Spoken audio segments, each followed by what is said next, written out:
ಕೇಳಿದ ತಕ್ಷಣ ಕನ್ನಡಿಗರಿಗೆ ಎಲ್ಲರೂ ನೆನಪಾಗೋದು ರವಿಚಂದ್ರನ್ ಯುದ್ಧ ಕಂಡ ಟೈಟ್ಲ್ ಏನ್ ತಗೋಬೇಕು ಅಂತ ಅನ್ಸಿದ್ದು. ಅಫ್ಕೋರ್ಸ್ ಆ ಸಿನಿಮಾದ ಟೈಟ್ಲ್ ಇಂದಾನೇ ಈ ಟೈಟ್ಲ್ ಇಟ್ಕೋಬೇಕಂತ ಇನ್ಸ್ಪೈರ್ ಆಗಿದ್ ನಾನು ಇದಕ್ಕಿಂತ ಬೆಟರ್ ಟೈಟ್ಲ್ ಸಿಗ್ಲಿಲ್ಲ. ಮೂವಿ ಸ್ಟಾರ್ಟ್ ಆಗಿದ್ದು ನರೇಶನ್ ನಲ್ಲೇ ತುಂಬಾ ಭಾವುಕನಾಗಿ ಕನೆಕ್ಟ್ ಆಗಿ ಎಲ್ಲಾ ರೀತಿಯಾದಂತ ಗುಣಮಟ್ಟ ಏನಂದ್ರೆ ಒಂದು ಎಂಟರ್ಟೈನ್ಮೆಂಟ್ ಫ್ಯಾಕ್ಟರ್ಸ್, ಗ್ರಿಪ್ಪಿಂಗ್ ಫ್ಯಾಕ್ಟರ್ಸ್ ಜೊತೆ ಒಂದು ಎಕ್ಸ್ಟ್ರಾರ್ಡಿನರಿ ಕಾಂಟೆಂಟ್. ಅಂದ್ರೆ ಆ ಕಾರಣಕ್ಕೋಸ್ಕರ ಈ ಸಿನಿಮಾ ನೀವು ರಾಷ್ಟ್ರಪತಿ ಎಲ್ಲ ನೋಡ್ಬೇಕು ಅಂತ. Yes, exactly. ಇದೇ ಕಾರಣಕ್ಕೊಂಡು ನಾನು ರಾಷ್ಟ್ರಪತಿಗಳಿಗೆ ಮನವಿ ಮಾಡೋದಕ್ಕೆ ಪತ್ರ ಬರೆದಿರೋದು. ಸೆನ್ಸರ್ ಬೋರ್ಡ್ ನಲ್ಲಿ ಇರ್ತಕ್ಕಂಥ ಕಮಿಟಿ ಮೆಂಬರ್ಸಿಗೂ ಕಥೆ ಇದೆ. ಸಿನಿಮಾನಲ್ಲಿ ಕಾಸ್ಟಿಂಗ್ ಮಾಡ್ಬೇಕಾದ್ರೂ ಇನ್ಫ್ಯಾಕ್ಟ್ ನಮ್ಮಲ್ಲಿ ವೋಟಿಂಗ್ ನಡೆಯುತ್ತೆ. ನಿಮ್ಮ ಇಷ್ಟು ವರ್ಷ ಜರ್ನಿಲಿ ಯಾವತ್ತಾದ್ರೂ ನಿಮ್ಗೆ ಬೇರೆ ಭಾಷೆಯಿಂದ ಆಫರ್ಸ್ ಬಂದಿದ್ದು? Excuse me cinema, Taj Mahal cinema, ಆ ಟೈಮಲ್ಲಿ ಸಾಕಷ್ಟು ತೆಲುಗುವಿಂದ ತಮಿಳಿಂದ ಆಫರ್ಸ್ಗಳು ಬಂದಿದ್ದಾವೆ, ಇಲ್ಲ ಅಂತಲ್ಲ. ಯಶ್ ಅವರು ಸಿನಿಮಾದ ಡಿಸ್ಟ್ರಿಬ್ಯೂಷನ್ ಸಪೋರ್ಟ್, ರೀಸೆಂಟ್ ಆಗಿ ರವಿ ಸರ್ ಕೂಡ ಸಿನಿಮಾದ ಟ್ರೈಲರ್ ಲಾಂಚ್ ಮಾಡ್ಬಿಟ್ಟು ಬಹಳ ಒಳ್ಳೆ ಮಾತುಗಳನ್ನ ಹೇಳಿದ್ರು. ಸೊ ಅವ್ರಿವ್ರ ಬಗ್ಗೆ ಹೇಳಿದ್ರು. ಸೊ ಮೊದಲನೇದಾಗಿ ಕೃಷ್ಣನೆಲ್ಲ ಪ್ರೊಡ್ಯೂಸ್ ಮಾಡಿ ನೀವು ಸುಮಾರು ವರ್ಷಗಳಾಯ್ತು. ಬಟ್ ಫಸ್ಟ್ ಸಿನಿಮಾ ಪ್ರೊಡ್ಯೂಸ್ ಮಾಡಾದ್ಮೇಲೆ ಆ ಸಿನಿಮಾ ಸೂಪರ್ ಹಿಟ್ ಆಗಿದ್ರು ಕೂಡ ಎರಡನೇ ಸಿನಿಮಾ ಮಾಡಕ್ಕೆ ಇಷ್ಟು ತಡ ಆಗಿದ್ದಕ್ಕೆ, ಮತ್ತೆ ಈ ಸಿನಿಮಾನೇ ನೀವು ಎರಡನೇ ಸಿನಿಮಾಗೆ ಪ್ರೊಡ್ಯೂಸ್ ಮಾಡಕ್ಕೆ ಆಯ್ಕೆ ಮಾಡ್ಕೊಂಡಿದ್ದಕ್ಕೆ ಯುದ್ಧಕಾಂಡ? ಕೃಷ್ಣಲೀಲಾ ಸಿನಿಮಾ ಆದ್ಮೇಲೆ ಫಸ್ಟ್ ಆಫ್ ಆಲ್ ಪ್ರೊಡ್ಯೂಸ್ ಮಾಡೋದಕ್ಕೆ ಡಿಲೇ ಆಗಿದ್ದ ರೀಸನ್ ಏನಪ್ಪಾ ಅಂತಂದ್ರೆ ಟೈಮ್ ಏನು ಇನ್ವೆಸ್ಟ್ ಮಾಡ್ತೀವಲ್ಲ. ಈಗ ನಾವು ಅಫ್ಕೋರ್ಸ್ ಆ ಸಿನಿಮಾದಲ್ಲಿ ಹಣ ಏನ್ ಹಾಕಿದೆ ಅದ್ರ ದುಪ್ಪಟ್ಟು ವಾಪಸ್ ಬಂತು ನಿಜ. ಆದ್ರೆ ಬೈ ಪ್ರೊಫೆಷನ್ ನಾನೊಬ್ಬ ಆಕ್ಟರ್. ಆ ಸಿನಿಮಾ ಮಾಡಿ ಮುಗಿದು ರಿಲೀಸ್ ಆಗುವಂತ ಅವಧಿ ಏನಿದೆ ಆಲ್ಮೋಸ್ಟ್ ಒಂದು ಎರಡು ವರ್ಷ ಅವತ್ತಿನಿಂದಲೇ ತಗೊಳ್ತೀವಿ, ಸ್ಕ್ರಿಪ್ಟ್ ಹಂತದಿಂದ ಅಲ್ಲಿವರೆಗೂ. ಸೊ ಅದ್ರಲ್ಲಿ ಎಷ್ಟು ತೊಡಗಿಸ್ಕೊಂಡ್ಬಿಡ್ತೀವಿ ಅಂತಂದ್ರೆ ಬೇರೆ ಸಿನಿಮಾ ಮಾಡಲ್ಲ ನಾವು. ಅಂದ್ರೆ ಒಳ್ಳೆ ಕಥೆ ಬಂದಿದ್ದು ಬಿಟ್ಟಿರ್ತಕ್ಕಂಥ ಸಂದರ್ಭಗಳಿವೆ. ಯಾಕಂದ್ರೆ ಇದ್ರಲ್ಲಿ ಕಾನ್ಸಂಟ್ರೇಟ್ ಮಾಡ್ಬೇಕಾಗತ್ತೆ, ಫೈನಾನ್ಸ್ ನೋಡ್ಕೋಬೇಕಾಗತ್ತೆ, ಎಲ್ಲ ಡಿಸಿಷನ್ಸ್. ಅಂದ್ರೆ ಎಲ್ಲೋ ಒಂದ್ ಕಡೆ ನಾವು ಕೂತ್ಕೊಂಡು ಅದ್ರಲ್ಲಿ ಬಿಸಿ ಆಗ್ಬಿಟ್ರೆ ಇಲ್ಲಿ ಸ್ವಲ್ಪ ಡಿಸಿಷನ್ ಮೇಕಿಂಗ್ಸ್ ಅಲ್ಲಿ ತೊಂದರೆ ಆಗೋ ಸಾಧ್ಯತೆ ಇರುತ್ತೆ. ಸೊ ಆ ಹೊತ್ತಿನಲ್ಲಿ ನಾನ್ ಬಿಟ್ಟಂತ ಸಿನಿಮಾಗಳು ಎಷ್ಟೊಂದು ಸಕ್ಸಸ್ಫುಲ್ ಆಗಿರ್ತಕ್ಕಂಥ ವಿಚಾರಗಳು ಇದೆ. ಅಂದ್ರೆ ಸಕ್ಸಸ್ಫುಲ್ ಬರೀ ಕಮರ್ಷಿಯಲ್ ರೀತಿನಲ್ಲಿ ಯೋಚನೆ ಮಾಡೋದಂದ್ರೆ ಆ ಪಾತ್ರಗಳು ಮಿಸ್ ಆಗಿರ್ತಾವಲ್ಲ. ಸೊ ಆ ಪಾತ್ರ ಆ ಸಿನಿಮಾ ಹಿಟ್ ಆಗಿದೆ ಅಂದ್ರೆ ಆ ಜನಕ್ಕೆ ರೀಚ್ ಆಗಿದೆ ಅಂತ. ಸೊ ನಾವು ಪಾತ್ರ ಮೂಲಕ ಜನರ ಮನಸ್ಸನ್ನ ರೀಚ್ ಆಗೋದು ಅವತ್ತು ಬರೀ ಒಂದ್ ಸಿನಿಮಾಯಿಂದ ಮಾತ್ರ ಸಾಧ್ಯ ಆಗಿರುತ್ತೆ, ಕೃಷ್ಣಲೀಲಾ ಅನ್ನೋ ಒಂದ್ ಸಿನಿಮಾ ಇಂದ. ಬಟ್ ಬೇರೆಯವರು ಅದೇ ಆ ಸಿನಿಮಾನೇ ಬೇರೆಯವ್ರು ಪ್ರೊಡ್ಯೂಸ್ ಮಾಡಕ್ ಬಂದಿದ್ರೆ ನಾ ಬಹುಶಃ 3 ಪಿಕ್ಚರ್ ಅಂದ್ರೆ 3 ಪಾತ್ರ ಮುಖಾಂತರ ಇನ್ನೊಂಚೂರು ಮನಸ್ಸಿಗೆಲ್ಲಂತ ಸಾಧ್ಯತೆಗಳಿರುತ್ತೆ. ಸೊ ಆ ವಿಚಾರದಲ್ಲಿ ನಾನು ಪ್ರೊಡಕ್ಷನ್ ಇಂದ ಆಚೆ ಬಂದು ಕಥೆಗಳನ್ನ ಆಯ್ಕೆ ಮಾಡಕ್ ಹೋದೆ. ಬಟ್ ಅದ್ರದ್ದು ಒಂದು ದುರಂತಗಳಿದ್ದಾವೆ. ಅಲ್ಲಿ ಏನಾಗುತ್ತೆ, ನಾವು ಇಷ್ಟು ಪ್ಯಾಷನೇಟ್ ಆಗಿ ಕೆಲಸ ಮಾಡಿ ಅಭ್ಯಾಸ ಆಗ್ಬಿಟ್ಟಿರುತ್ತೆ ಒಂದು ಪ್ರೊಡಕ್ಷನ್ ಆದ್ಮೇಲೆ. ಇವಾಗ ಬೇರೆ ಪ್ರಾಜೆಕ್ಟ್ಸ್ ಗಳಲ್ಲಿ ನಾವು ಇನ್ವಾಲ್ವ್ ಆಗಿ ಅವರಿಗೆ ಏನಾದ್ರೂ ಅವರು ಮಿಸ್ ಆಗ್ತಿರ್ತಕ್ಕಂಥ ಹಾದಿ ಆಗಿರ್ಬೋದು, ಅವ್ರು ಮಾಡ್ತಿರ್ತಕ್ಕಂಥ ಮಿಸ್ಟೇಕ್ಸ್ಗಳು, ಇದನ್ನ ನಾವು ಗಮನಕ್ಕೆ ಬಂದು ಅದನ್ನ ಹೇಳಕ್ ಹೋದ್ರೆ ಏನಾಗುತ್ತೆ, ಎಲ್ಲಾದ್ರೂ ಮೂಗ್ ತೋರಿಸ್ತಾನೆ, ತುಂಬಾ ಕಾಂಟ್ರವರ್ಸಿಯಲ್ ಹೀರೋ, ಯಾವ್ದಕ್ಕೂ ಇಂಡಿಪೆಂಡೆನ್ಸ್ ಬಿಡಲ್ಲ, ಈ ತರದ್ದು ಹೇಳ್ತಾರೆ. ಸರಿ, ಅದು ಬೇಡ, ಸುಮ್ನೆ ಇದ್ಬಿಟ್ಟು ನೋಡೋಣ, ಅವರಿಗೆ ಇಂಡಿಪೆಂಡೆನ್ಸ್ ಕೊಟ್ಬಿಟ್ಟು ಬರೀ ಕಲಾವಿದನ ಇರೋಣ ಅಂತಂದ್ರೆ ಸಿನಿಮಾ ಸೋತಾದ್ಮೇಲೆ ಸಿನಿಮಾ ನಡೆಯೋ ಟೈಮಲ್ಲಿ ಅಜಯ್ ಏನ್ ಮಾಡ್ತಾ ಇದ್ದ, ಅವನಿಗೆ ಒಂದು ಮಾತು ಹೇಳಕ್ಕಾಗಿಲ್ಲ, ಪ್ರೊಡ್ಯೂಸರ್ಗೆ ಹೇಳಕ್ಕಾಗಿಲ್ಲ, ಡೈರೆಕ್ಟರ್ಗೆ ಹೇಳಕ್ಕಾಗಿಲ್ಲ, ಬರೀ ದುಡ್ಡಿಗೋಸ್ಕರ ಮಾಡ್ಬಿಡ್ತಾರೆ ಹೀರೋ.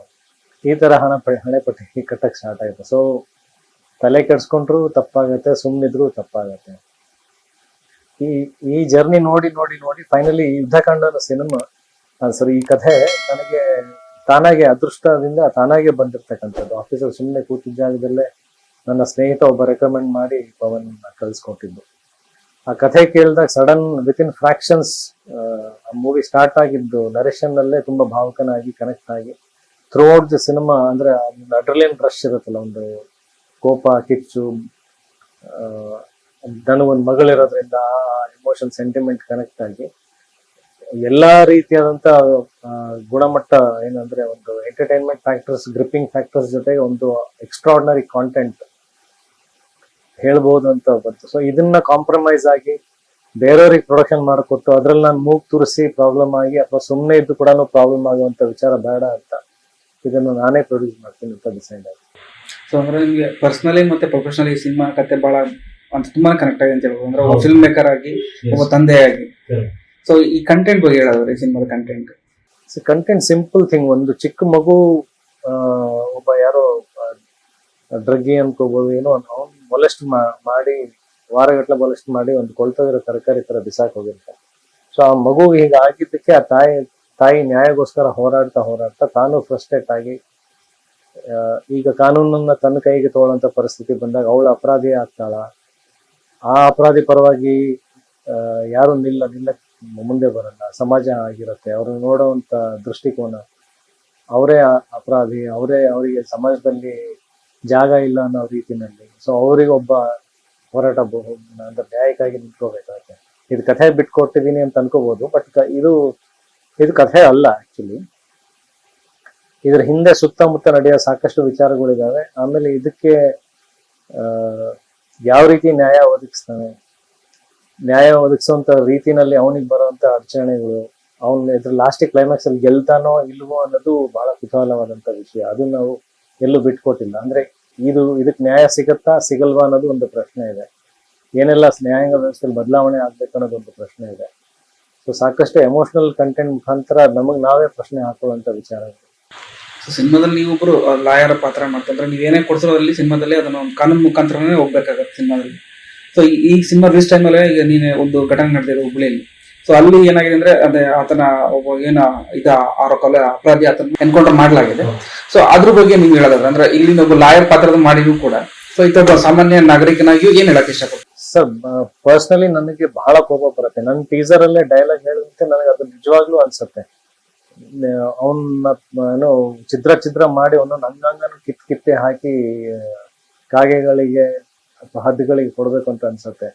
ಚಿತ್ರ ಹಿಂಸೆ ಮಾಡಿ ಪಬ್ಲಿಕ್ಗೆ ಕೊಟ್ಬಿಡೋದು, ತುಳಿದು ಕಲ್ಲಿಂದ ಹೊಡೆದು ಜಡ್ಜ್ ಸಾಯಿಸ್ಬೇಕಂತ ನನ್ನ ಪರ್ಸನಲಿ ಹಂಗ ಅನ್ಸುತ್ತೆ. ಹಂಗ್ ಮಾಡ್ಬೇಕು ಅಂತ ಅನ್ಸುತ್ತೆ. ಆಮೇಲೆ ಇದು ದುರಂತ ಏನಾದ್ರೆ ಬೆಳಕಿಗೆ ಬರುವಂತ ವಿಚಾರಗಳು ಸರ್. ನಿನ್ನೆ ಬಂದಿರ್ತಕ್ಕಂಥದ್ದು ಹುಬ್ಳಿ ವಿಚಾರ, ಆಗ ಎನ್ಕೌಂಟರ್ ಬೆಳಕಿಗೆ ಬಂದಿರತಕ್ಕಂತ ವಿಚಾರ. ಬೆಳಕಿಗೆ ಬರ್ದೆ ಎಷ್ಟೊಂದ್ ಜನ ಸುಮ್ಮನೆ ಆಗ್ಬಿಡ್ತಾರೆ. ಆಮೇಲೆ ರಿಸರ್ಚ್ ಪ್ರಕಾರ ಚಿಕ್ಕ ಮಕ್ಕಳಿಗೆ ಇದು ಪಾಕ್ಸೋ ಕೇಸಸ್ ಏನಿದೆಯಲ್ಲ, 80 to 90% ಆಫ್ ದಿ ಕೇಸಸ್ ಆ ಮಗುವಿನ ಸುತ್ತಮುತ್ತ ಗೊತ್ತಿರುವಂತವ್ರೆ ಜಾಸ್ತಿ ಮಾಡೋದು ಇರುತ್ತೆ. ಎಲ್ಲೋ ಮನೆಯಲ್ಲೇ ನಡೆದಿರುತ್ತೆ. ಯಾರೋ ದೊಡ್ಡಪ್ಪನೋ ಚಿಕ್ಕಪ್ಪನೋ ಮಾಮನೋ ಯಾರಾದ್ರೂ ಗೊತ್ತಿರೋಂಥವ್ರೆ ಮಾಡಿರ್ತಾರೆ. ಅದನ್ನ ಬೆಳಕಿಗೆ ಬರಲ್ಲ ಸರ್. ಇದು ಬೆಳಕಿಗೆ ಬಂದಿದೆ. ಆಮೇಲೆ ಕತ್ತಿಸಿಗೆ ಸಾಯಿಸಿದಾನೆ. ಸೊ ಅಂತ ಕ್ರೂರಿ ಅಂತ ರಾಕ್ಷಸಗಳಿಗೆ ನಿಜವಾಗ್ಲು ಅಂದ್ರೆ ಜನನೇ ಹೊಡೆದು ಸಾಯಿಸ್ಬೇಕು. ಆ ಥರದೊಂದು ಕಾನೂನು ಬರಬೇಕು ಅನ್ನೋದು ಒಬ್ಬ ಮನುಷ್ಯನಾಗಿ ಬಯಕೆ. ಬಟ್ ಕಾನೂನು ವ್ಯವಸ್ಥೆ ಬೇರೆ ತರ ಇದೆ, ಕಾನೂನಿನ ನಿಯಮಗಳು ಬೇರೆ ಇದಾವೆ. ಅದನ್ನು ಪಾಲನೆ ಮಾಡಬೇಕಾಗಿರೋದು ನಾವು ಒಬ್ಬ ಸಿಟಿಸನ್ ಆಗಿ ನಮ್ದು ಕರ್ತವ್ಯ ಧರ್ಮ ಆಗುತ್ತೆ. ಬಟ್ ನಾನು ಏನ್ ಕೇಳ್ಕೊಳ್ತೀನಿ, ಈಗ ಎನ್ಕೌಂಟರ್ ಆಗಿ ನಿನ್ನೆ ಅವನಿಗೆ ಸಾವು ಸಿಕ್ತು ನಿಜ, ಬಟ್ ನಮ್ಗೆ ಆ ತರದ್ದು ಶಿಕ್ಷೆ ನಮ್ಗೆ ಸ್ಯಾಟಿಸ್ಫ್ಯಾಕ್ಷನ್ ಅನ್ನೋದಿಲ್ಲ. ಬಟ್ ಅಟ್ಲೀಸ್ಟ್ ಏನೋ ಒಂದು ಹಂತದಕ್ಕೆ ಅವತ್ತಿನ ದಿನ ಅವತ್ತೇ ನ್ಯಾಯ ಸಿಕ್ತು. ಅದನ್ನ ವರ್ಷಾನ್ಗಟ್ಲೆ ಹೇಳ್ಕೊಂಡು ಹೋಗಿ 2 ವರ್ಷ ಅದಕ್ಕೆ ತನಿಖೆಗಳು ನಡೆಸಿ ಮಾಡಿದ್ದಾರೋ ಇಲ್ಲವೋ ಅನ್ನೋದು ಆ ತರದ ವಿಚಾರ ನಡೆದಿಲ್ಲ. ಒಂದ್ ರೀತಿ ಅಲ್ಲೇ ಅಲ್ಲೇ ಬಹುಮಾನ ತರ ಮುಗಿದೋಯ್ತು. ಬಟ್ ಕಾನೂನು ಯಾವ ತರದ ಕ್ರಮಗಳು ಜಾರಿಗೆ ತಗೊಳ್ಬೇಕು ಅಂತಂದ್ರೆ ನಾನು ಬಹಳ ಸ್ಟ್ರಾಂಗ್ಲಿ ಅದನ್ನ ಅಪೀಲ್ ಮಾಡ್ತೀನಿ ಸಿಸ್ಟಮ್ಗೆ. ಯಾರು ಕೂಡ ಆ ತರದ ಕೃತ್ಯ ಮಾಡೋದಕ್ಕೆ ಯೋಚನೆನೂ ಮಾಡಬಾರ್ದು. ಅವನು ಯೋಚನೆ, ನಾವು ಒಂದು ಮಗು ಮೇಲೆ ಒಂದು ಅಟೆಂಪ್ಟ್ ಮಾಡಕ್ ಹೊರಟಿದೀನಿ ಅಂತ ಯೋಚನೆ ಮಾಡಿದ್ರು ಅವ್ನ ಕೈ ಕಾಲು ನಡಿಗೆ ಅವ್ನು ಹೋಗ್ಬೇಕು. ಆ ತರದ್ದು ಒಂದು ಕ್ರಮಗಳು ಎಸ್ಪೆಷಲಿ ಮಕ್ಕಳಿಗೂ ಆಗುವಂತ ಅತ್ಯಾಚಾರ ವಿಚಾರಕ್ಕೆ ಈ ತರದ ಕಾನೂನು ಕ್ರಮಗಳು ಜಾರಿಗೆ ಬರಬೇಕು. ಅಂದ್ರೆ ಆ ಕಾರಣಕ್ಕೋಸ್ಕರ ಈ ಸಿನಿಮಾ ನೀವು ರಾಷ್ಟ್ರಪತಿ ಎಲ್ಲ ನೋಡ್ಬೇಕು ಅಂತ. Yes, exactly. ಇದೇ ಕಾರಣಕ್ಕೆ ಇದೇ ವಿಚಾರಗಳನ್ನೇ ಇಟ್ಕೊಂಡು ನಾನು ರಾಷ್ಟ್ರಪತಿಗಳಿಗೆ ಮನವಿ ಮಾಡೋದಕ್ಕೆ ಪತ್ರ ಬರೆದಿರೋದು.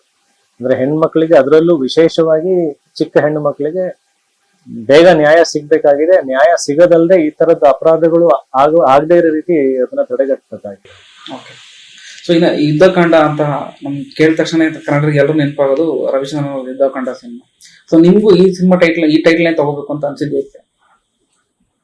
ಅಲ್ಲ, ಒಂದು ಯುದ್ಧಕಾಂಡದ ನಿಜವಾದ ಅರ್ಥ ಅಂದ್ರೆ ಚಾಪ್ಟರ್ ಆಫ್ ವಾರ್. ಕಾಂಡ ಅಂತಂದ್ರೆ ಚಾಪ್ಟರ್, ಯುದ್ಧ, ವಾರ್. ಸೊ ಅದಕ್ಕೆ ಒಂದು ಹೋರಾಟ ನಡೀತಾ ಇದೆಯಲ್ಲ. ಸೊ ಇದು ಬೆಸ್ಟ್ ಟೈಟ್ಲ್ ಅಂತ ಅನಿಸ್ತು. ಅಫ್ಕೋರ್ಸ್ ಆ ಸಿನಿಮಾದ ಟೈಟ್ಲ್ ಇಂದಾನೇ ಈ ಟೈಟ್ಲ್ ಇಟ್ಕೋಬೇಕಂತ ಇನ್ಸ್ಪೈರ್ ಆಗಿದ್ ನನಗೆ ಇದಕ್ಕಿಂತ ಬೆಟರ್ ಟೈಟ್ಲ್ ಸಿಗ್ಲಿಲ್ಲ. ಕಮರ್ಷಿಯಲಿ ಅದನ್ನೇ ಇಟ್ಕೋಬೇಕು ಅನ್ನೋದು ಇರೋದು ನಿಜ, ಬಟ್ ಇದಕ್ಕಿಂತ ಬೆಟರ್ ಟೈಟ್ಲ್ ನಂಗೆ ಸಿಕ್ಕಿಲ್ಲ. ಸೊ ಈ ಟೈಟಲ್ ರವಿ ಸರ್ ಏನಾದ್ರು ನಿಮ್ಗೆ ಹೇಳಿದ್ರೆ? ಟೈಟ್ಲ್ ಫಸ್ಟ್ ಇಡ್ತಿದ್ದಂಗೆನೆ ಫಸ್ಟ್ ಹೋಗಿದ್ದೆ ನಾನು ರವಿ ಸರ್ ಮನೆಗೆ. ಸರ್, ಈ ತರದ ಟೈಟ್ಲ್ ಇಡ್ತಾ ಇದೀನಿ ಅಂತ. ಅವ್ರ ಅಪ್ಪಣೆನೂ ಬೇಕಾಗಿತ್ತು. ಅವ್ರ ಅಪ್ಪಣೆ, ಅವ್ರ ಆಶೀರ್ವಾದ ಎರಡು ತಗೊಂಡ್ ಬಂದೆ ಅಫಿಷಿಯಲಿ ಇದನ್ನ ಅನೌನ್ಸ್ ಮಾಡಿದ್ದೆ. ಓಕೆ. ಸೊ ಈ ಸಿನಿಮಾದಲ್ಲಿ ನೀವು ಲಾಯರ್ ಪಾತ್ರ ಮಾಡಿದ್ದೀರಾ. ಸೊ ಹೇಗಿತ್ತು ಅಂದ್ರೆ ಓವರ್ ತಯಾರಿಗಳಿತ್ತು ಅಂದ್ರೆ ನೀವು ಕೂಡ ಈ ಸಿನಿಮಾಗೆ ಸ್ಕ್ರಿಪ್ಟ್ ನೀವೇ ಬರೆದ್ರಿಂದ, ಚಿತ್ರಕಥೆ ನೀವೇ ಬರೆದಿರೋದ್ರಿಂದ, ಸೊ ಯಾವ ರೀತಿ ಎಲ್ಲ ತಯಾರಿಗಳು ತಗೊಂಡ್ರಿ, ಏನೇನು ರಿಸರ್ಚ್ ಮಾಡಿದ್ರಿ? ಅಲ್ಲ, ಕಥೆ ಮತ್ತೆ ಒಂದು ಹಂತಕ್ಕೆ ಒಂದು basic level of screenplay already Pavan ಮಾಡ್ಕೊಂಡು ಬಂದಿದ್ಲು. ಅದರಲ್ಲಿ ಸಾಕಷ್ಟು ಇಂಪ್ರೊವೈಸೇಷನ್ ಬದಲಾವಣೆ ಮಾಡೋದಕ್ಕೆ ನನ್ನ ಕಾಂಟ್ರಿಬ್ಯೂಷನ್ ಇದೆ. ವೈ ಬಿಕಾಸ್ ನಾನು ಹೇಳ್ದೆ, ನಾನು ಒಂದು ಹೆಣ್ಮಗುವಿನ ತಂದೆ ಆಗಿರೋದ್ರಿಂದ ಬಹುಶಃ ಅದು ಸಾಧ್ಯವಾಯ್ತು ಅನ್ಸುತ್ತೆ. ಇಟ್ಸ್ ನಾಟ್ ದಟ್ ಪವನ್ ಎಲ್ಲ ಕೆಪಾಸಿಟಿ ಇರಲಿಲ್ಲ ಅನ್ನೋದಲ್ಲ. Pavan is an excellent writer, excellent dialogue writer, excellent lyricist. But ಆ ಕಾಂಟ್ರಿಬ್ಯೂಷನ್ ಕೊಡೋದಕ್ಕೆ ಸಾಧ್ಯ ಆಗಿದೆ ನಾನು ನಿಜ ಜೀವನದಲ್ಲಿ ಒಬ್ಬ ಹೆಣ್ಮಗುವಿನ ತಂದೆ ಆಗಿರೋದಕ್ಕೆ. ಸೊ ಆಮೇಲೆ ಅದ್ರ ಜೊತೆಗೆ ಏನಪ್ಪ ಅಂದ್ರೆ, ನನ್ನ ಸ್ವಂತ ಸೋದರ ಮಾವ, ನಮ್ಮ ತಾಯಿಯವರ ತಮ್ಮ ಜಡ್ಜ್ ಆಗಿದ್ದವರು, ಅವ್ರ ಮಗ ಲಾಯರ್ ಆಗಿರೋದು. ಸೊ ನಮ್ಮ ಮನೆಯಲ್ಲಿ ದಿನನಿತ್ಯ ಈ ಲಾ ಪಾಯಿಂಟ್ಸ್ಗಳು, ಅವರಿಗೆ ಎಷ್ಟೊಂದು ಕೇಸಸ್ಗಳು ಎಕ್ಸ್ಪೀರಿಯನ್ಸ್, ನಾನು ಅವ್ರ ಮುಂದೆ ಕೋರ್ಟಲ್ಲಿ ಕೂತ್ಕೊಂಡು ಕೆಲವೊಂದು ಕೇಸಸ್ಗಳನ್ನ ಸಾಕ್ಷಾತ್ ನೋಡಿದ್ದೀನಿ. ಸೊ ಇಷ್ಟು ವಿಚಾರಗಳು ನನಗೆ ಗೊತ್ತಿರೋದ್ರಿಂದ ನಾನು ಕೂತ್ಕೊಂಡು ಅದರಲ್ಲಿ ಇನ್ವಾಲ್ವ್ ಆಗಿ ಡೆವಲಪ್ ಮಾಡಿದ್ದು. ಅಂಡ್ ನಮ್ಮ ಮಾವ ಜೊತೆ ಕೂತ್ಕೊಂಡು ಅದರಲ್ಲಿ ಸಾಕಷ್ಟು ಬದಲಾವಣೆಗಳು, ಇಂಪ್ರೊವೈಸೇಷನ್ಗಳು, ಆ ಲಾ ಪಾಯಿಂಟ್ಸ್ ಹೇಗೆ ಯೂಸ್ ಮಾಡಬೇಕು, ಅದ್ ಮಾಡೋದ್ರಿಂದ ನಾಳೆ ದಿನ ಬಿಡುಗಡೆ ಆದ್ಮೇಲೆ ಮತ್ತೆ ಕಾಂಟ್ರವರ್ಸಿ ಕ್ರಿಯೇಟ್ ಆಗದೆ ಇರೋ ರೀತಿನ ಅದಕ್ಕೂ ಒಂದು ಜಸ್ಟಿಫಿಕೇಶನ್ ಸಿಗ್ಬೇಕು. ಸುಮ್ಮನೆ ನಾವು ಯಾವ್ದಾವ್ದೋ ಲಾ ಪಾಯಿಂಟ್ಸ್ಗಳನ್ನ ತಂದು ಇಡಕ್ಕಾಗಲ್ಲ. ಸೊ ಅವೆಲ್ಲ ನಿಟ್ಟಿನಲ್ಲಿ ತುಂಬಾ ಜಾಗೃತಿ ವಹಿಸಿ, ಆಮೇಲೆ ಇನ್ನೊಂದು ವಿಚಾರ, ಸೆನ್ಸರ್ ಬೋರ್ಡ್ ನಲ್ಲಿ ಇರ್ತಕ್ಕಂಥ ಕಮಿಟಿ ಮೆಂಬರ್ಸಿಗೂ ಕಥೆ ಹೇಳಿದ್ವಿ ನಾವು. ಬಿಕಾಸ್ ನಾಳೆ ದಿನ ನಾವು ಸೂಕ್ಷ್ಮವಾದಂತ ವಿಚಾರ ಹೇಳ್ತಾ ಇದೀವಿ. ಒಂದು ಪಾಕ್ಸೋ ಕ್ರೈಮ್, ಚೈಲ್ಡ್ ರೇಪ್, ಈ ತರದ ವಿಚಾರಗಳು ನಾವು ಹೇಗೆ ತೋರಿಸ್ತೀವಿ, ಅದಕ್ಕೆ ನಾಳೆ ದಿನ ನಾವು ಶೂಟಿಂಗ್ ಮಾಡ್ಕೊಂಡಾದ್ಮೇಲೆ ಕಟ್ ಆಗ್ಬೋದು. ಸೊ ಮೇನ್ ವಿಷಯನೇ ಕಟ್ ಆಗ್ಬಿಡ್ಬೋದು. ಸೊ ಈ ತರ ಸಿನಿಮಾ ಮಾಡ್ಬೋದಾ, ಈ ತರದ ಅಂಶಗಳು ನಾವು ತೋರಿಸ್ಬೋದಾ, ಹೇಗೆ ತೋರಿಸ್ಬೋದು, ಅದಕ್ಕೆ ಎಷ್ಟೆಷ್ಟು ಲಿಮಿಟೇಷನ್ಸ್ ಇದೆ, ಈ ತರದೆಲ್ಲ ನಾವು ಚರ್ಚೆ ಮಾಡಿ ಆ ನಂತರನೇ ಶೂಟಿಂಗ್ ಮಾಡ್ತೀವಿ. ಈ ಸಿನಿಮಾ ರೀಸೆಂಟ್ ಟೈಮಲ್ಲೂ ಕೂಡ ಇದೊಂದು ಸೌಜನ್ಯ ಕೇಸ್ ಕುರಿತಾಗಿರೋ ಸಿನಿಮಾ ಅನ್ನೋದ್ರೂ ಸಾಕಷ್ಟು ಚರ್ಚೆಗಳಾಯ್ತು ಸೋಷಿಯಲ್ ಮೀಡಿಯಾದಲ್ಲ. ಸೊ ಇದ್ರ ಬಗ್ಗೆ ಏನಿದೆ? ಅಲ್ಲ, ಇವೆಲ್ಲ ಒಂದು ಎಕ್ಸಾಂಪಲ್ಸ್ ಬಿಕಾಸ್ ಬೆಳಕಿಗೆ ಬಂದಿರೋದಕ್ಕೆ.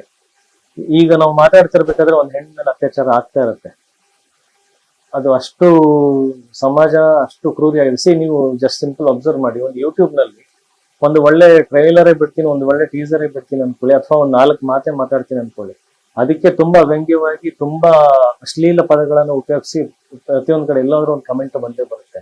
ನೀವು ಮನಸ್ಥಿತಿ ಯೋಚನೆ ಮಾಡಿ, ಯುವಕರದು ಮನುಷ್ಯರದು ಹೇಗಾಗಿದೆ ಅಂತ. ಒಳ್ಳೆತನ ಮಾತಾಡಿದ್ದಕ್ಕೆ, ಏನೋ ಒಂದು ಒಳ್ಳೆ ಪ್ರಯತ್ನ ಮಾಡಿದ್ದಕ್ಕೆ, ಈಗ ಒಂದು ಟ್ರೈಲರ್ ಒಂದು ಒಳ್ಳೆ ಪ್ರಯತ್ನ, ನಾನ್ ಸರಿ ತಪ್ಪು, ನಾನು ಎಕ್ಸಲೆಂಟ್, ನಾನು ಬೆಸ್ಟ್ ಅನ್ನೋದಲ್ಲ. ನಿಮ್ ಕೈಯಲ್ಲಿ ಮಾಡಕ್ಕಾಗಿಲ್ಲ ಅಂತಂದ್ರೆ ಸುಮ್ನೆ ಇರ್ಬೇಕು. ಅಟ್ಲೀಸ್ಟ್ ಇಲ್ಲ ಪ್ರಯತ್ನ ಮಾಡಿದ್ದಾರೆ ಅಂತಂದ್ರೆ ನೀವು ಹೊಗಳಿ, ಇಲ್ಲ ಸುಮ್ನೆ ಇರ್ಬೇಕು. ಅದು ಅಶ್ಲೀಲ ಪದಗಳನ್ನ ಉಪಯೋಗಿಸಿ ವ್ಯಂಗ್ಯವಾಗಿ ಅಸೂಯೆ ಪಟ್ಕೊಂಡು, ಅಂದ್ರೆ ಅಷ್ಟು ಆತರ ಸಮಾಜ ಅದ್ ಯಾಕೆ ಹಂಗ್ ಹದ್ಗೆಡ್ತಾ ಇದೆ, ಆತರ ಆಗ್ತಾ ಇದೆ. ಅದನ್ನ ನೋಡಿದಾಗ ಅದೇ ವ್ಯಕ್ತಿಗಳು ಏನಾದ್ರು ಬಂದು ಈ ತರದ್ದು ಕ್ರೈಮ್ ಮಾಡೋದು ಬಹಳ ಸಹಜ ಅನ್ಸ್ಬಿಡುತ್ತೆ. ಒಳ್ಳೆ ಮಾತುಗಳಿಗೆ ಅದು ಬರ್ತಿರ್ಬೇಕಾದ್ರೆ ಹೆಣ್ಮಕ್ಳಿಗೆ ಅವ್ನು ಕೆಟ್ಟ ದೃಷ್ಟಿನಲ್ಲಿ ನೋಡಲ್ಲ ಅನ್ನೋದ್ರಲ್ಲಿ ಏನು ಸಂದೇಹನೇ ಇಲ್ಲ. ಸೊ ಸಮಾಜ ಬಹಳ ಸ್ವಚ್ಛವಾಗಬೇಕಾಗಿದೆ, ಬದಲಾವಣೆ ಆಗ್ಬೇಕಾಗಿದೆ. ಅದಕ್ಕೆ ಈ ತರದ ಸಿನಿಮಾಗಳು, ಈ ತರ ಸಂದೇಶಗಳು, ಕೆಲವೊಬ್ರು ಕೇಳಿದ್ರೆ ಇದು ನಾವೆಲ್ಲ ಇದು ಡೈಲಿ ಸೋಷಿಯಲ್ ಮೀಡಿಯಾದಲ್ಲ ನೋಡ್ತೀವಿ, ಈ ತರ ಮೆಸೇಜಸ್ಗಳು ನಾವು ನೋಡ್ತೀವಿ, ಸಿನಿಮಾ ಯಾಕೆ ಮಾಡ್ಬೇಕು ಅಂತ. ಅದು ಒಂದು ಪ್ರಯತ್ನ, ಸಿನಿಮಾನು ಒಂದು ಪ್ರಯತ್ನ. ಎಲ್ಲಾ ಕಡೆಯಿಂದನು ಈಗ ಮರಗಳು ಹಾಕಿ ಗಿಡಗಳು ಬೆಳೆಸಿ ಅಂತ ಹೇಳ್ತಾರೆ. ಕಬ್ಬನ್ ಪಾರ್ಕ್ ಅಲ್ಲಿ ಇದೆಯಲ್ಲ ಗುರು ಮರ, ನಮ್ಮನೇಲಿ ಯಾಕೆ ಮರ ಅಂತ ಕೇಳಿದ್ರೆ ಅದು ತಪ್ಪು ಪ್ರಶ್ನೆ ಆಗ್ಬಿಡುತ್ತೆ. ಎಲ್ಲಾರು ಮರ ಬೆಳೆಸ್ಬೇಕು, ಎಲ್ಲಾರು ಗಿಡಗಳು, ಎಲ್ಲಾರು ಮನೆಯಲ್ಲಿ ಅದು ಬೆಳೆಸ್ಬೇಕು. ಸೊ ಮನ್ಸಲ್ಲೂ ಕೂಡ ಪ್ರತಿಯೊಬ್ಬನ ಮನುಷ್ಯನಲ್ಲಿ ಬದಲಾವಣೆ ತರ್ತಾ ಹೋಗ್ಬೇಕು. ಒಂದಲ್ಲ ಒಂದ್ ರೀತಿಯಲ್ಲಿ ಎಲ್ಲಾ ತರ ಪ್ರಯತ್ನ ಆಗ್ಬೇಕು. ಸೊ ಅದ್ರಲ್ಲೂ ಒಂದು ಪ್ರಯತ್ನ ಯುದ್ಧ. ಸೊ ಇನ್ನು ಕನ್ನಡದಲ್ಲಿ ಈ ತರ ಕೋರ್ಟ್ ರೂಮ್ ಡ್ರಾಮಾಗಳು ತುಂಬಾ ಕಡಿಮೆ. ಸೊ ನಿಮ್ ಸಿನಿಮಾ ಅದೊಂದು ಬರ್ತಾ ಇದೆ. ಸೊ ಅದು ಕನ್ನಡ ಆಡಿಯನ್ಸ್ಗೆ ಯಾವ ರೀತಿ ಕನೆಕ್ಟ್ ಆಗುತ್ತೆ ಅಂದ್ರೆ, ಈ ತರದ ಒಂದು ಅಂದ್ರೆ ನೋಡೋ ಜನರು ಇರುತ್ತೆ, ಅಂದ್ರೆ ಕ್ರೈಮ್ ಥ್ರಿಲ್ಲರ್ಗಳಲ್ಲಿ ನೋಡೋದು ಇಷ್ಟಪಡುವಂತವ್ರು. ಬಟ್ ಅದ್ರ ಈ ತರ ಕೋರ್ಟ್ ಡ್ರಾಮಾಗಳು ನೋಡೋರು ತುಂಬಾ ಇಷ್ಟಪಡ್ತಾರೆ. ಅಲ್ಲ, ಇದು ಮನುಷ್ಯರಿಗೆ ಇಷ್ಟ ಆಗುತ್ತೆ. ಮನುಷ್ಯರು ತುಂಬಾ ಕನೆಕ್ಟ್ ಆಗ್ತಾರೆ, ಮನುಷ್ಯರು ತುಂಬಾ ಭಾವುಕರಾಗ್ತಾರೆ. ಮನುಷ್ಯರ ಸಿನಿಮಾ ನೋಡಿ, ಹೌದು ಇದು ನನ್ನ ಸಿನಿಮಾ, ನಾನು ಈ ಪಾತ್ರ, ನಾನು ಈ ಸಿನಿಮಾದ ಹೊರಗಡೆ ಬಂದ್ಮೇಲೆ ನಾನು ಭರತ್ ರೀತಿ ಹೋರಾಟ ಮಾಡ್ತೀನಿ, ಭರತ್ ರೀತಿ ಹೆಣ್ಮಕ್ಳ ಪರ ನಿಲ್ತೀನಿ, ಭರತ್ ರೀತಿ ಸಮಾಜವನ್ನು ಬದಲಾವಣೆ ಮಾಡ್ತೀನಿ ಅನ್ನೋ ಒಂದು ಇನ್ಸ್ಪಿರೇಷನ್ ಕೊಡುವಂತ ಸಿನಿಮಾ. ಸೊ ಮನುಷ್ಯರಿಗೆ ಮಾಡಿರೋ ಸಿನಿಮಾ. ಈ ಉಪಿಸರ್ ಹೇಳ್ತಾರಲ್ಲ ಬುದ್ಧಿವಂತರಿಗೆ, ಆತರ ನಾನು ಹೇಳೋದು ಈ ಸಿನಿಮಾ ಮನುಷ್ಯರಿಗೆ, ಕಡ್ಡಾಯವಾಗಿ ಮನುಷ್ಯರಿಗೆ ಮಾತ್ರ. ಸೊ ಕೆಲವರು ಹೇಳಕ್ ಬರ್ತಾರೆ ವಿಚಾರ ಏನಿದೆ, ಇವತ್ತಿನ ಪ್ರೆಸೆಂಟ್ ಸಿಚುವೇಶನ್ಗೆ ಬಹಳ ಒಂದು ಹತ್ರ ಇರುವಂತ ಕಂಟೆಂಟ್. ಬಟ್ ಇಂದ ಸಿನಿಮಾ ಇನ್ನೇನು ರಿಲೀಸ್ ಟೈಮ್ ಅಲ್ಲಿ ಅದಕ್ಕಿಂತ ಹೆಚ್ಚಾಗಿ ಅದ್ರ ಜೊತೆಗೇನೆ ಈ ಸಾಕಷ್ಟು ಅಜರ್ ಅವರು ಸಾಲ ಮಾಡ್ಕೊಂಡಿದಾರಂತೆ, ಕಾರ್ ಮಾರಿದ್ರಂತೆ, ಈ ತರ ಸುದ್ದಿಗಳು ಜಾಸ್ತಿ ಹೈಕ್ ತಗೊಳ್ತು ಅಂತ ಅನ್ಸುತ್ತೆ ನಿಮ್ಗೆ? ಅಂದ್ರೆ ಸಿನಿಮಾದ್ದು ವಿಚಾರ ಹೈಲೈಟ್ ಆಗ್ಬೇಕಾದ ಜಾಗದಲ್ಲಿ ಇದು ಜಾಸ್ತಿ ಹೈಲೈಟ್ ಆಯ್ತಾನೋ ಅಂತ. ಅಲ್ಲ, ಅದನ್ನೇ ಹೇಳ್ತಾ ಇದೀನಿ. ಈಗ ಯಾರು ಯಾವ್ದನ್ನ ಇಷ್ಟಪಡ್ತಾರೆ ಗೊತ್ತಾಗ್ತಿಲ್ಲ. ನೆಗೆಟಿವ್ ಥಿಂಗ್ಸ್ ಜಾಸ್ತಿ ಬೆಳಕಿಗೆ ಬರ್ತದೆ. ಬಟ್ ನಾನು ಹೇಳಕ್ ಹೊರಟಿರೋದು ಪಾಸಿಟಿವ್ ಥಿಂಗ್ಸ್. ಈಗ ಸಾಲ ಅನ್ನೋ ಒಂದು ಪದ ಮಾತ್ರ ಹೈಲೈಟ್ ಆಗ್ಬಿಡ್ತು ಹೊರತು ಸಾಲ ಆದ್ಮೇಲೆ ಹೇಳಿರ್ತಕ್ಕಂಥ ಸಾಲಗಳು ಯಾರು ಗಮನಿಸ್ಲೇ ಇಲ್ಲ. ನಾನು ಹೇಳಿದ್ ನನಗೆ ಕೋಟಿಗಟ್ಟಲೆ ಸಾಲ ಇದೆ ನಿಜ, ಆದ್ರೆ ಅಷ್ಟು ಸಾಲ ಮಾಡುವಂತ ಕೆಪಾಸಿಟಿ ಇದೆ ಅನ್ನೋ ಖುಷಿ ಹೆಮ್ಮೆ ಇದೆ ಅಂತ ನಾನು ಹೇಳಿದ್ದು. ಸೊ ಅದ್ರ ವಿಚಾರ ಅಂದ್ರೆ ನನ್ನ ಸಾಧನೆ, ಅಷ್ಟು ಕೋಟಿಗಟ್ಟಲೆ ನಾನು ಸಂಪಾದನೆ ಮಾಡಿದಕ್ಕೆ ಅಷ್ಟು ಕೋಟಿಗಟ್ಟಲೆ ನನ್ಗೆ ಯಾರೋ ಸಾಲ ಕೊಡಕ್ ಸಾಧ್ಯ ಆಗಿರೋದು. ಸೊ ನಾನು ಬಡತನಕ್ಕೆ ಬಂದ್ಬಿಟ್ಟಿದ್ದೀನಿ, ನನ್ ಬದುಕೆ ಕಷ್ಟ ಆಗ್ಬಿಟ್ಟಿದೆ, ಊಟಕ್ಕೂ ಗತಿ ಇಲ್ಲ, ಅದಿಲ್ಲ. ಆಮೇಲೆ ಎಷ್ಟೊಂದ್ ಕಡೆ ಬರೆದ್ರು ಬೀದಿಗೆ ಬಂದ್ಬಿಟ್ಟಿದ್ದಾನೆ ಅಂತ. ಅದೇ ಹಿಂಗ್ ಪ್ರಚಾರ ತಗೊಂಡ್ಬಿಡುತ್ತೆ. ಆ ಥರದ್ದೇನು ಅಲ್ಲ. ನಾವು ನಮ್ಮ ಹೆಂಡತಿ ಮಕ್ಕಳು ಅವರೆಲ್ಲ ಹೆಂಗ್ ಆರಾಮಾಗಿರ್ಬೇಕು, ಅವ್ರಿಗೆ ಏನೇನ್ ಸೌಕರ್ಯಗಳು ಬೇಕು ಜೀವನದಲ್ಲಿ, ಅವ್ರಿಗೆ ಬೇಕಾಗಿರ್ತಕ್ಕಂಥ ಸೆಕ್ಯೂರಿಟಿ ಎಲ್ಲವೂ ಇಲ್ಲ. ಇದು ನನ್ನ ವೈಯಕ್ತಿಕ. ಮನೆಯಿಂದ ಆಚೆ ಬಂದು ನಾವೇನ್ ಕಷ್ಟ ಪಡ್ತೀವಿ ನಾವು ಹೆಸರು ಮಾಡೋದಕ್ಕೆ, ಸಿನಿಮಾದ ಇನ್ನೂ ದೊಡ್ಡದು ಮಾಡೋದಕ್ಕೆ. ಈಗ ಬಿಸ್ನೆಸ್ ಮಾಡೋದಕ್ಕೂ ಪ್ರತಿಯೊಂದು ಎಂಟರ್ಪ್ರಿನರ್ ಸಾಲ ಮಾಡೇ ಮಾಡ್ತಾನೆ. ಒಬ್ಬ ಅಂಬಾನಿನೂ ಸಾಲ ಮಾಡಿರ್ತಾನೆ, ಟಾಟಾನು ಸಾಲ ಮಾಡಿರ್ತಾನೆ. ಸಾಲ ಮಾಡಿದ ಒಂದು ಕಾರಣಕ್ಕೆ ಅವನು ಬೀದಿಗೆ ಬಂದಿದೆ ಅಂತ ಅರ್ಥ ಅಲ್ಲ. ಆ ಸಾಲ ಮಾಡಿದ ನನ್ನ ಅರ್ಥಕ್ಕೂ ನಾವು ಬೀದಿಗೆ ಬಂದು ಬಡತನದಲ್ಲಿ ಕಷ್ಟದಲ್ಲಿ ಇದೀವಿ ಅಂತ ಹೇಳೋದಕ್ಕೂ ಬೇರೆ ಅರ್ಥ ಇದೆ. ನಾನು ಕಷ್ಟದಲ್ಲಿಲ್ಲ, ಸಾಲ ಮಾಡಿರೋದು ನನ್ನ ಪ್ಯಾಷನ್, ನನ್ನ ಸಿನಿಮಾ. ಕಾಂಪ್ರಮೈಸ್ ಆಗ್ಬಾರ್ದು. ನಾಳೆ ದಿನ ಇದೊಂದು ಕಡಿಮೆ ಮಾಡ್ಬೇಕಾಯ್ತು ಅಂದ್ರೆ ಕಡಿಮೆ ಆಗ್ಬಿಡ್ತು, ಇದೊಂದು ಏನೋ ಒಂದು ಮಾಡ್ಬೇಕಾಯ್ತು ಅಂತ ಅನ್ಸ್ಬಾರ್ದಲ್ಲ. ಸೊ ಅದಕ್ಕೆ ಏನೇನ್ ಸಾಧ್ಯ ಇದೆ, ಏನೇನ್ ಶಕ್ತಿ ಇದೆ, ಎಲ್ಲೆಲ್ಲಿಂದ ನಾವು ತರ್ಬೋದು ತಂದು ಹಾಕಿ ಸಿನಿಮಾ ಮಾಡಿದೀನಿ ಅಷ್ಟೇ. ಸೊ ಒಂದು ಕಂಪ್ಲೀಟ್ ಸಿನಿಮಾ ಏನ್ ಬೇಕೋ ಅದನ್ನ ಮಾಡೋದು ಆನ್ ಫಾರ್ ಸಿನಿಮಾ ಅಷ್ಟೇ. ಸೊ ಇಷ್ಟು ವರ್ಷಗಳ ನಟನಾಗಿ ಕೆಲಸ ಮಾಡಿದ್ರೆ, ಒಂದು ಸಿನಿಮಾ ಪ್ರೊಡ್ಯೂಸ್ ಕೂಡ ಮಾಡಿದ್ರೆ.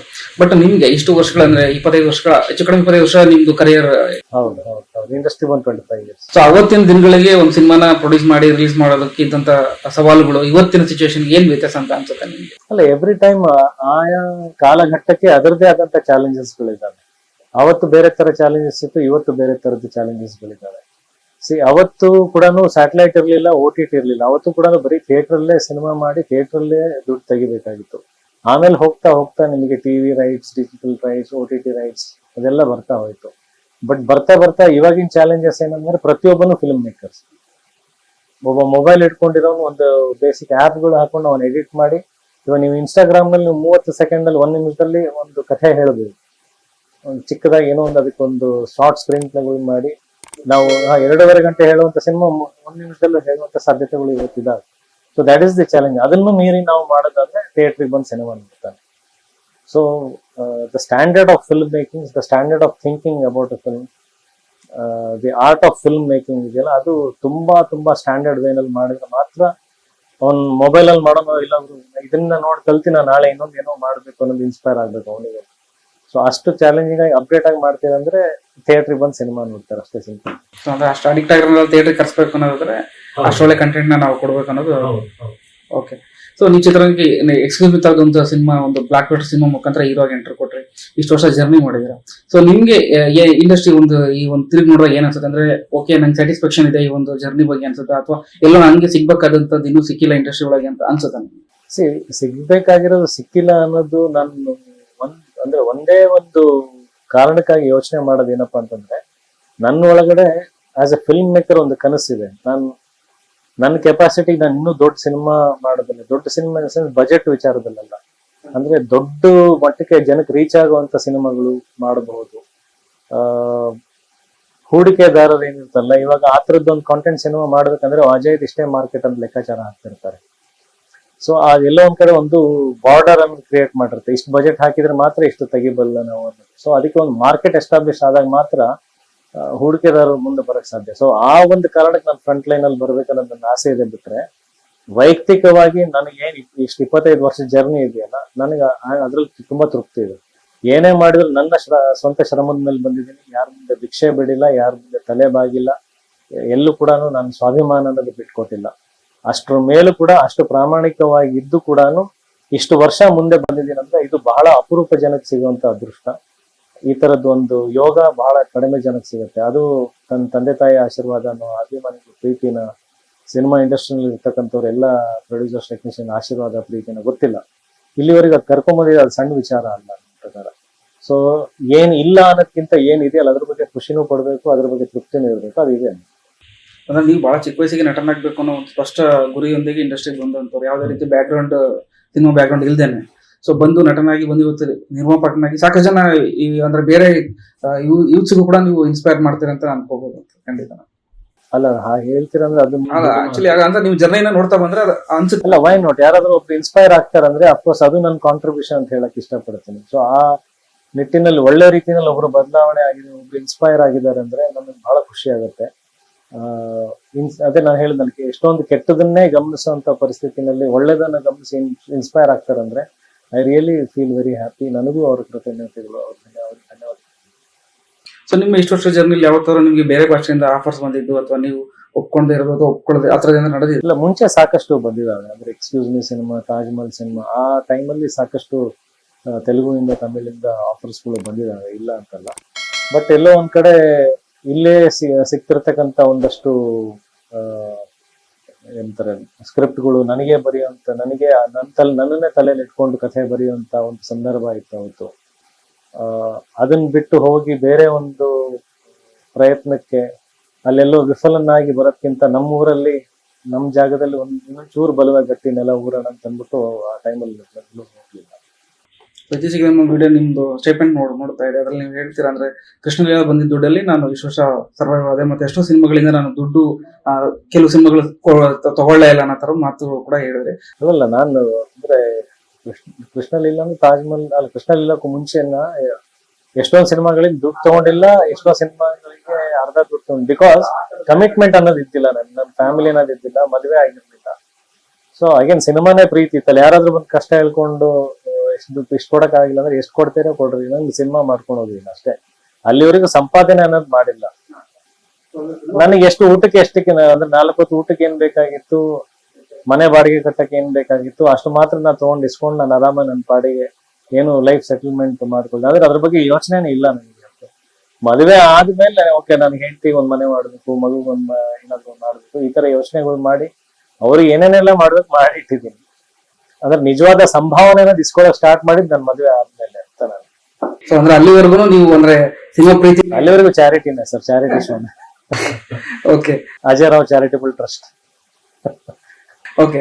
ಸೊ ಈಗ ಈ ಸಿನಿಮಾಗೆ ಇಬ್ರು ಸಪೋರ್ಟಿವ್ ಆಗಿ ಸಿಕ್ಕರು ಅಂದ್ರೆ ನಿಮ್ಗೆ ಯಶ್ ಅವರು ಸಿನಿಮಾದ ಡಿಸ್ಟ್ರಿಬ್ಯೂಷನ್ ಸಪೋರ್ಟ್, ರೀಸೆಂಟ್ ಆಗಿ ರವಿ ಸರ್ ಕೂಡ ಸಿನಿಮಾದ ಟ್ರೈಲರ್ ಲಾಂಚ್ ಮಾಡ್ಬಿಟ್ಟು ಬಹಳ ಒಳ್ಳೆ ಮಾತುಗಳನ್ನ ಹೇಳಿದ್ರು. ಸೊ ಅವ್ರಿಬ್ರ ಬಗ್ಗೆ ಹೇಳೋದಾದ್ರೆ?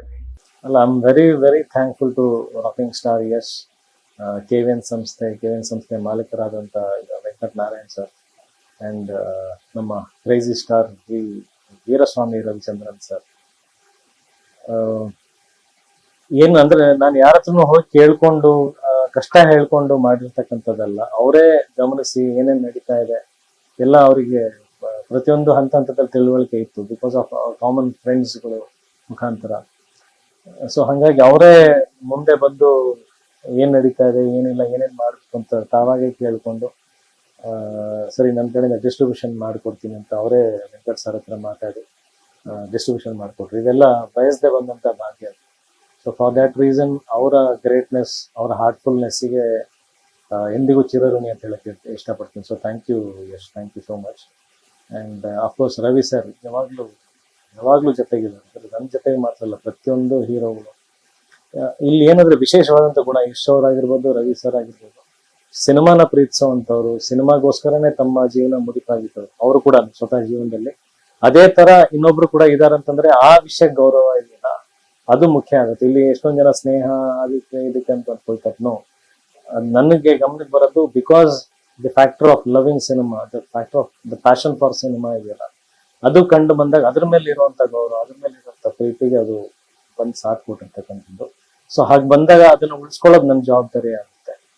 ಅಷ್ಟೇ ಪ್ರಾಮಾಣಿಕವಾಗಿ ಇರೋದ್ರಿಂದ, ಅಷ್ಟು ಪ್ರಾಮಾಣಿಕವಾಗಿ ಸಿನಿಮಾ ಮಾಡಿರೋದ್ರಿಂದ ಅವ್ರು ಕೊಟ್ಟಂತ ಒಂದು ಏನಂತಾರೆ ಹೆಲ್ಪಿಂಗ್ ಹ್ಯಾಂಡ್, ಸಹಾಯ ಹಸ್ತ ಇದೆಯಲ್ಲ, ಅದನ್ನ ನಾನು ಅದಕ್ಕೆ ಕೈ ಜೋಡಿಸಿದ್ದು, ಅದಕ್ಕೂ ಗೌರವ ಕೊಟ್ಟಿದ್ದು because I love cinema.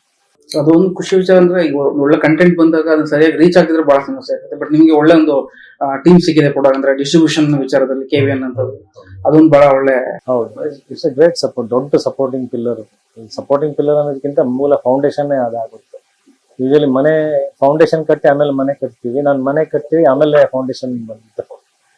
So ಇನ್ನು ಸಿನಿಮಾ ವಿಚಾರಕ್ಕೆ ಬರೋದು, ಈ ಸಿನಿಮಾದಲ್ಲಿ ಸಾಕಷ್ಟು ಜನ ಅನುಭವಿ ಕಲಾವಿದರು ಆಕ್ಟ್ ಅಂದ್ರೆ ಪ್ರಕಾಶ್ ಬೆಳ್ಳೊಳ್ಳಿ ಸರ್ ಆಗ್ಬೋದು, ಆಮೇಲೆ ಟಿ.ಎಸ್. ನಾಗಭರಣ ಸರ್ ಆಗ್ಬೋದು. ಸೊ ಈ ಕಲಾವಿದ್ರ ಬಗ್ಗೆ ಹೇಳೋದು ಸಿನಿಮಾದಲ್ಲಿ ಎಕ್ಸಲೆಂಟ್ ಆಕ್ಟರ್ಸ್. ಆಮೇಲೆ ನಾವು ಈ ಸಿನಿಮಾನಲ್ಲಿ ಕಾಸ್ಟಿಂಗ್ ಮಾಡ್ಬೇಕಾದ್ರೂ throughout I think 99% of the casting ನಾನೇ ಮಾಡಿದ್ದು. ಮಾಡುವಂತ ಅಷ್ಟು ಸಮಯದಲ್ಲೂ ನಾನು ಯೋಚನೆ ಮಾಡಿದ್ದೆ ಅಂದ್ರೆ ನನಗೆ ಏನೆಲ್ಲ ಅನುಭವಗಳಾಗಿತ್ತಲ್ಲ ಅಂದ್ರೆ ಒಳ್ಳೆ ಸಿನಿಮಾ ಮಾಡಕ್ ಹೋದಾಗ ಒಳ್ಳೆ ಪಾತ್ರಗಳು ಇದ್ದಾಗ ನನಗೆ ಹೆಂಗ್ ಬಿಸ್ನೆಸ್ ಮಾರ್ಕೆಟ್ ಲೆಕ್ಕಾಚಾರ ಹಾಕಿದ್ರು ಅದನ್ನೇ ನಾನ್ ರಿಪೀಟ್ ಮಾಡಬಾರ್ದು ಅಂತ. ಸೊ ನಾನ್ ಆಯ್ಕೆ ಮಾಡ್ಬೇಕಾದ್ರೂ ಈ ವ್ಯಕ್ತಿದ್ ಮಾರ್ಕೆಟ್ ಎಷ್ಟಿದೆ, ಈ ವ್ಯಕ್ತಿದ ಹಿಂದಿನ ಸಿನಿಮಾಗಳು ಎಷ್ಟು ಸೋತಿದಾವೆ, ಎಷ್ಟು ಗೆದ್ದಿದಾವೆ, ಅದನ್ನ ಯಾವತ್ತೂ ಲೆಕ್ಕ ಹಾಕಿ ಈ ಪಾತ್ರಕ್ಕೆ ಯಾರೆಲ್ಲ ಮಾಡ್ತಾರೆ. ಇನ್ಫ್ಯಾಕ್ಟ್ ನಮ್ಮಲ್ಲಿ ವೋಟಿಂಗ್ ನಡೆದಿದೆ. ಸೊ ನಾನು ಒಂದ್ 2-3 ಹೆಸರುಗಳು ಅಂದ್ರೆ ಈ ಚರ್ಚೆ ಬಂದಾಗ ತಲೆನಲ್ಲಿ ಇದ್ದಾಗ 2-3 ಹೆಸರುಗಳು ಬರೆದು ಹಾಕಿರ್ತಕ್ಕಂಥದ್ದು, ಅಥವಾ ಕೂತ್ಕೊಂಡ್ಬಿಟ್ಟು ಈ ಪಾತ್ರ ಇದೆ ಯಾರ್ಯಾರು ಏನೇನ್ ಬರೀತೀರಾ ಹೆಸರುಗಳು ಬರೆದು ಹಾಕಿ ಅಂತ ಅನ್ನೋದು. ಇನ್ಫ್ಯಾಕ್ಟ್ ಹೇಳ್ಬೇಕಂದ್ರೆ ಪ್ರಕಾಶ್ ಬೆಲ್ವಾಡಿ ಅವ್ರ ಹೆಸರಿಗೆ ನಾವು 5 ಜನ ಸೇರಿ ನಿಮ್ ತಲೆನಲ್ಲಿ ಏನ್ ಬರುತ್ತೆ ಆ ಹೆಸರು ಬರೆದು ಒಂದು ಪ್ಲೇಟ್ ಅಲ್ಲಿ ಹಾಕಿ ಅಂತಂದಾಗ ಬರೆದಂತ ಅಷ್ಟು ಹೆಸರು ಪ್ರಕಾಶ್ ಬೆಲ್ವಾಡಿ ಇತ್ತು. ಸೊ ಅರ್ಚನಾ ಜಾಯ್ಸ್ದು ಅದೇ ತರ ಆಗಿದೆ. ನಾಗಾಭರಣ ಸರ್ದು ಅಷ್ಟು ಜನನು ಸೆಲೆಕ್ಟ್ ಮಾಡಿದ್ ನಾಗಾಭರಣ ಸರ್. ಸೊ ಈ ತರದ್ದು ಸಮ ಮನಸ್ಥಿತಿ ಇರುವಂತ ವೋಟಿಂಗ್ ಬಂದಾಗ್ಲೇನೆ ನಾವು ಅವ್ರಿಗೆ ಹೋಗಿ ಕಾಸ್ಟಿಂಗ್ ಮಾಡಿರೋದು, ಅಪ್ರೋಚ್ ಮಾಡಿರೋದು. ಸೊ ಅಂದ್ರೆ ಇಲ್ಲಿ ಇಷ್ಟು ಜನಕ್ಕೆ ಅದು ಅವರೇ ಆಕ್ಟ್ ಮಾಡ್ಬೇಕು ಅಂತ ಅನಿಸ್ದಾಗ ಈ ಪಾತ್ರನ ಅವ್ರು ಅಷ್ಟೇ ಅದನ್ನ ಅದ್ಭುತವಾಗಿ ನಿಭಾಯಿಸಿರ್ತಾರೆ, ಆಡಿಯನ್ಸ್ಗೂ ಅಷ್ಟೇ ಇಷ್ಟ ಆಗುತ್ತೆ. ಹೌದು. ಅಂಡ್ ಐ ಚಾಲೆಂಜ್ ಸಿನಿಮಾ ನೋಡಾದ್ಮೇಲೆ ನನ್ ಪಾತ್ರ ಬಿಡಿ, ಓಕೆ ನಾನು ಪ್ರೊಟಗನೈಸ್ ನಾನು ಮಾಡ್ಲೇಬೇಕಿತ್ತು. ಪ್ರಕಾಶ್ ಬೆಲ್ವಾಡಿ ಅವರ ಪಾತ್ರ ರಾಬರ್ಟ್ ಡಿಸೋಜ ಯಾರು ನೋಡಿದ್ರು ಪ್ರಕಾಶ್ ಬೆಲ್ವಾಡಿಗಿಂತ ಅದ್ಭುತವಾಗಿ ಇನ್ನೊಬ್ರು ಮಾಡಕ್ ಸಾಧ್ಯನೇ ಇರ್ತಾರೆ ಅನ್ನೋ ಮಾತು ಬರುತ್ತೆ. ಅರ್ಚನಾ ಜಾಯ್ಸ್ ನೋಡಿದಾಗ್ಲೂ ಆ ತಾಯಿ ಪಾತ್ರ ಅರ್ಚನಾ ಜಾಯ್ಸ್ ಬಿಡ್ತಾರೆ ಯಾರು ಮಾಡಕ್ ಸಾಧ್ಯ ಇರಲಿಲ್ಲ ಅಂತ ಅನ್ಸುತ್ತೆ. ಸೊ ಅಷ್ಟು ಪರ್ಫೆಕ್ಷನ್ ಆಗಿ ಹಂಗೆ ಹೇಳಿ ಟೇಲರ್ ಮೇಡ್ ತರ ಅನಿಸ್ತಾರೆ ಆ ಕ್ಯಾರೆಕ್ಟರ್ಸ್. ಸೊ ಕೊನೆಯದಾಗಿ ಸಿನಿಮಾ ಕುರಿತಾಗಿ ಆಡಿಯನ್ಸ್ ಏನ್ ಹೇಳಕ್ ಇಷ್ಟಪಡ್ತಾರೆ? 15ನೇ ತಾರೀಕು ಏಪ್ರಿಲ್ 15ನೇ ತಾರೀಕು ಸಿನಿಮಾ ರಿಲೀಸ್ ಆಗ್ತಾ ಇದೆ. ಅಷ್ಟೇ, ಏಪ್ರಿಲ್ 15ನೇ ತಾರೀಕು ಯುದ್ಧಕಾಂಡ ರಿಲೀಸ್ ಆಗ್ತಿದೆ ಅಷ್ಟೇ ಹೇಳಕ್ ಇಷ್ಟಪಡ್ತೀನಿ. ನಾನು ಆಗ್ಲೇ ಹೇಳಿದ್ನಲ್ಲ, ಮನುಷ್ಯರಾದ್ರೆ ನಿಮಗೆ ಜವಾಬ್ದಾರಿ, ನಿಮಗೆ ಒಂದು ಸಿನಿಮಾನ ಬೆಳೆಸೋದ್ರ ಜೊತೆಗೆ ಒಂದು ಒಳ್ಳೆ ಕಂಟೆಂಟ್ ಸಿನಿಮಾನ ಬೆಳೆಸಿದ್ರೆ ಚಿತ್ರರಂಗ ಉಳಿಯತನ ಕಾಳಜಿ ನಿಮ್ಮಲ್ಲೇ ಇದ್ರೆ ಬಂದು ನೀವು ಸಿನಿಮಾ ನೋಡ್ತಾರೆ ಅನ್ನೋ ನಂಬಿಕೆ ನನಗಿದೆ. ನಾನು ದುರಹಂಕಾರದಿಂದ ಹೇಳ್ತಾ ಇರೋದಲ್ಲ. ಒಳ್ಳೆ ಸಿನಿಮಾ ಬಿಟ್ಟಿದ್ದು ಇತಿಹಾಸದಲ್ಲಿ ಇಲ್ಲ. ನನ್ಗೆ ಗೊತ್ತಿರಂಗೆ ಒಳ್ಳೆ ಸಿನಿಮಾ ಬಿಟ್ಟಿದ್ದು ಇತಿಹಾಸದಲ್ಲಿ ಇದೆ ಅಂದ್ರೆ ಅದನ್ನ ತಲುಪ್ಸೋದ್ರಲ್ಲಿ ವಿಫಲರಾಗಿರ್ತೀವಿ ನಾವು. ಇದು ಒಳ್ಳೆ ಸಿನಿಮಾ ಇದೆ ಅಂತ ಹೇಳೋದ್ರಲ್ಲಿ ನಾವು ಹಿಡಿದಿರ್ತೀವಿ. ಅದು ಬಿಟ್ರೆ ಈ ತರ ಸಿನಿಮಾ ಇದೆ ಅಂತ ಗೊತ್ತಾಗಿ ಒಳ್ಳೆ ಸಿನಿಮಾ ಇದೆ ಅಂತ ಗೊತ್ತಾದ ಮೇಲೂ ಬಿಟ್ಟರೆ ಉದಾಹರಣೆಗಳಿಲ್ಲ. ಸೊ ಐ ಥಿಂಕ್ ಯುದ್ಧಕಾಂಡ ಗೆದ್ದೆ, ನೋ ಡೌಟ್. ಖಂಡಿತ ಸರ್, ಆ ಒಂದು ಯುದ್ಧಕಾಂಡದಲ್ಲಿ ನಿಮ್ಮ ಸಿನಿಮಾಗೆ ಯಶಸ್ಸಿಗಲಿ, ಒಳ್ಳೇದಾಗಲಿ. Thank you so much.